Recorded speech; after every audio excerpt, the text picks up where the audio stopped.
Telugu cinema ప్రేక్షకులకు మాటల మాంత్రికుడు త్రివిక్రమ్ శ్రీనివాస్ గురించి పరిచయం అవసరం లేదు. ఆయన సినిమాల్లోని డైలాగులు గుండెల్లో గుచ్చుకుంటాయి, కథలు మనసును తడవనివ్వవు. అలాంటి త్రివిక్రమ్ గతంలో స్టైలిష్ స్టార్ అల్లు అర్జున్ తో ఓ భారీ పీరియాడిక్ డ్రామా ప్లాన్ చేశారు. కుమారస్వామి నేపథ్యంలో రూపొందాల్సిన ఈ ప్రాజెక్ట్ గురించి సినీ వర్గాల్లో హైప్ ఓ రేంజ్ లో నడిచింది. కానీ సినిమా లవర్స్ ను షాక్ కు గురి చేస్తూ అల్లు అర్జున్ ఈ ప్రాజెక్టు నుంచి తప్పుకున్నాడు. బదులుగా బాలీవుడ్ సంచలన దర్శకుడు అట్లీతో మరో పీరియాడిక్ డ్రామాకు సిద్ధమయ్యాడు. ఇది త్రివిక్రమ్ ఫ్యాన్స్ కు ఊహించని ట్విస్ట్ లా అనిపించింది. త్రివిక్రమ్ శ్రీనివాస్ ఈ విషయాన్ని చాలా సీరియస్ గా తీసుకున్నారు. లేటెస్ట్ బజ్ ప్రకారం ఈ భారీ ప్రాజెక్ట్ ను యంగ్ టైగర్ ఎన్టీఆర్ తో చేయడానికి సన్నాహాలు చేస్తున్నారట.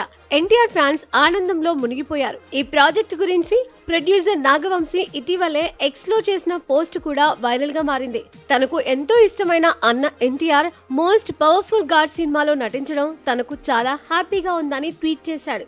దీని గురించి ఒక శ్లోకాన్ని కూడా పోస్ట్ చేయడం సోషల్ మీడియాలో ట్రెండింగ్ గా మారింది. త్రివిక్రమ్ ఎన్టీఆర్ కాంబినేషన్ అంటే ఇది మామూలు సినిమా కాదు.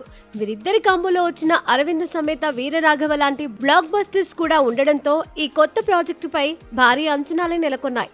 అయితే ఇప్పుడు రెగ్యులర్ సినిమా కాకుండా గాడ్ ఆఫ్ వార్ అయిన కుమారస్వామి నేపథ్యంలో ఈ కథ ఉండడంతో స్కై హైగా ఈ ప్రాజెక్ట్ ఉండబోతోంది. అయితే ఈ వార్త వినగానే ఎన్టీఆర్ ఫ్యాన్స్ సోషల్ మీడియాను షేక్ చేస్తున్నారు. గాడ్ ఆఫ్ వార్ ఎన్టీఆర్ అంటూ ట్వీట్లు, మీమ్స్, ఫ్యాన్ మేడ్ పోస్టర్లతో సోషల్ మీడియాలో రచ్చ చేస్తున్నారు. ప్రస్తుతం ఈ ప్రాజెక్ట్ ప్రీ ప్రొడక్షన్ దశలో ఉన్నట్లు సమాచారం. త్రివిక్రమ్ తన టీమ్ తో స్క్రిప్ట్ ను మరింత షార్ప్ చేస్తున్నారని, ఎన్టీఆర్ కూడా ఈ కథపై ఫుల్ ఎగ్జైట్మెంట్ లో ఉన్నారని టాక్. ఈ కాంబినేషన్ ఎప్పుడు సెట్స్ పైకి వెళ్తుంది, ఎప్పుడు రిలీజ్ అవుతుంది అన్న దానిపై క్లారిటీ రావాల్సి ఉంది. ఏది ఏమైనా ఈ సినిమాతో టాలీవుడ్ రికార్డ్స్ బద్దలు కొట్టడం ఖాయం అనే టాక్ వినిపిస్తుంది.